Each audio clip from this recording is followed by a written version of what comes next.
So, let's bring out the last solidarity statement from one of my favorite people in the world, the ice cream man, Uncle Al. Al, come on up here, please.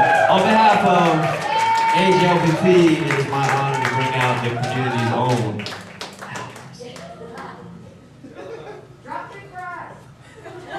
From the Alliance Philippines or the AJLPP, we give you our most militant greetings to the KmB for your 10 years anniversary.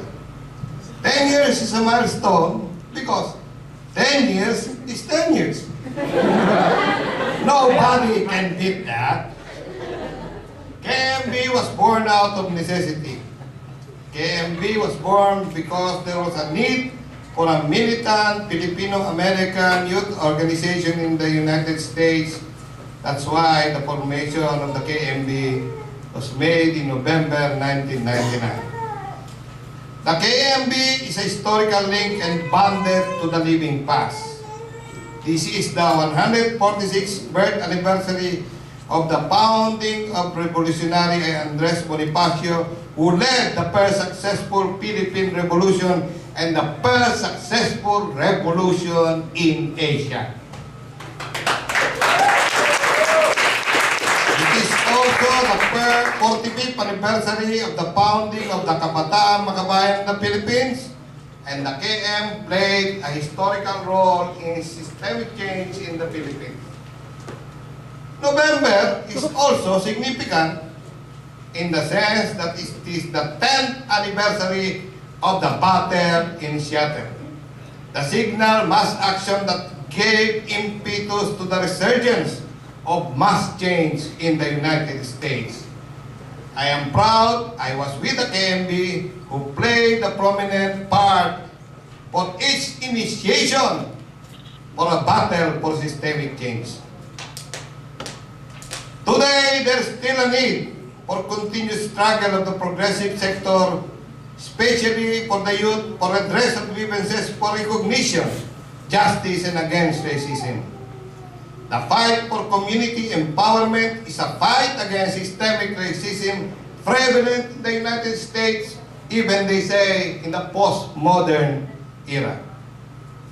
One important and the first mass action of the KmB was on the racist killing of Joseph Ileto, a Filipino postal worker, where the largest Filipino mass rally in the recent history of Los Angeles, with more than 2,000 people, was held in the St. Columban Church in historic Filipino town.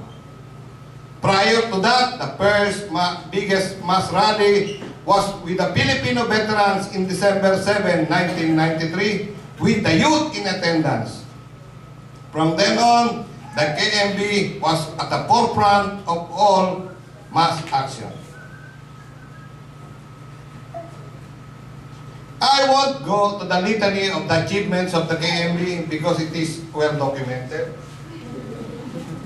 But I said the KmB as a founding member of the Alliance Philippines, the workhorse of the justice for Filipino-American veterans, at the upsurge of the immigrant rights mobilization in 2006, is ever present from all the major cities of the Philippines, from Abra and Apayao, from Baguio City to Basilan and to Sulu and Tawi-Tawi.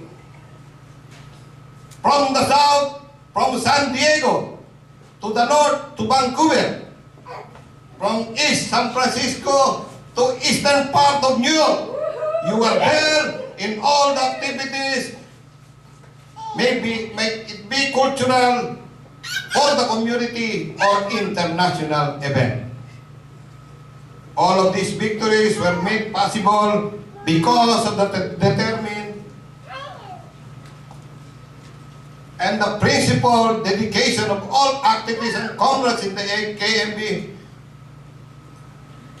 who defended the foundational principles, persevered against the odds, and worked painstakingly for people's interests. The KmB is in the crossroad again because of many important events that unfolding from now on. The new president will announce a strategy in his inherited work. He will be sending 34,000 US troops to Afghanistan. This means more death to the American soldiers, more massacres and deaths in the Philippines because it is the policy of war and direct intervention in our homeland. Look at what is happening in Honduras, Iraq, and Afghanistan. There will be another election on the Philippines on May 2010. And it is your solemn duty to expose and oppose this bourgeois election and use the electoral campaign to further the program in empowering the community here and abroad. Here in the United States, the KmB needs to expand and consolidate to strengthen your organization so it can be a truly comprehensive youth organization. You have pointed this out in your 10-year summing up and 1-year report. And I am happy because of this. Yes! All you have to do is do it.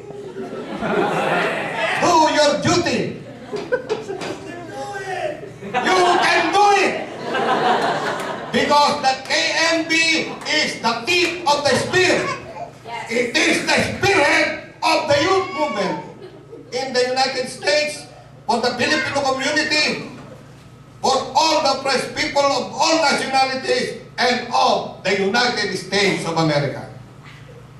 The KmB maintained a simple style of living in hard struggle, and you overcome all maneuvers, deceits, intrigues from those who seek to destroy you. Yes. But effectively, you did just expand because you have grown hard, fast, because you are of the service to the community and your people.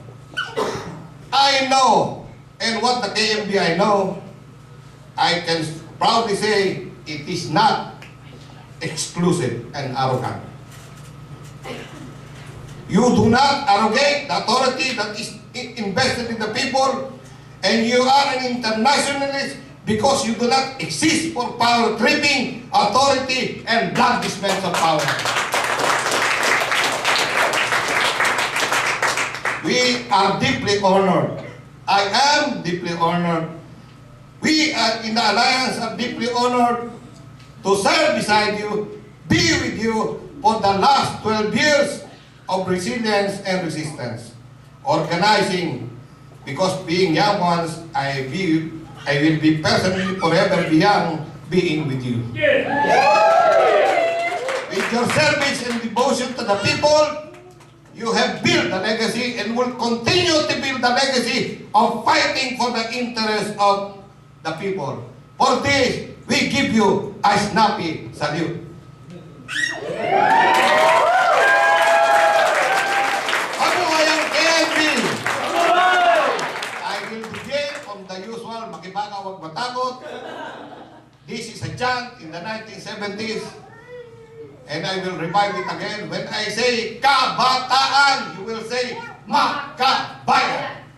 Okay, let's have practice. Kabataang! Maka-Bayan! Kabataang! Maka-Bayan! Kabataang! Maka-Bayan! Makibara! Maraming salamat sa inyo lahat.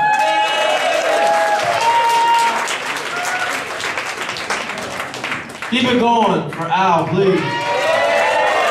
Thank you. That's a solidarity statement on behalf of AJLPP.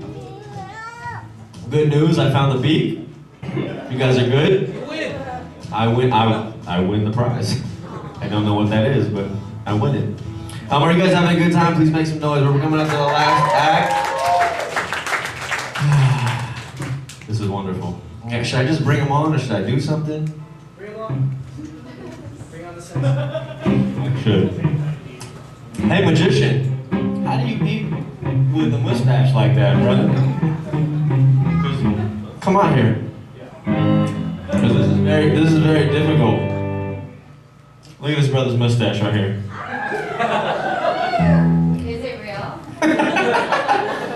Is it real?